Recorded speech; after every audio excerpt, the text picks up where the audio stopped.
Salutare tuturor! Chiar dacă afară este cam frig, e totuși primăvară, timpul când natura reînvie, iar odată cu ea și oamenii devin mai activi.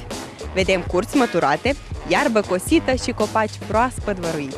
Haideți să aflăm ce ocupații specifice mai au moldovenii în această perioadă.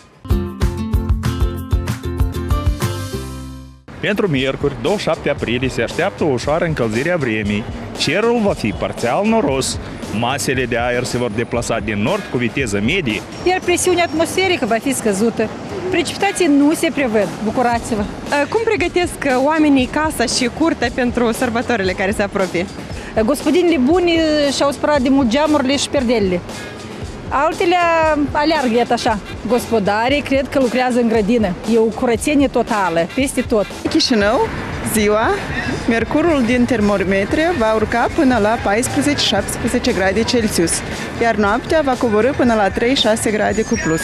Spre nord, maxime diunile vor fi cuprinse între plus 13 și plus 16 grade Celsius, iar minimele nocturne între plus 2 și plus 5 grade. În centrul țării, temperatura va crește de la plus 14 până la plus 17 grade Celsius. Pe parcursul zilei și va scădea până la 3-6 grade cu plus după apusul soarelui.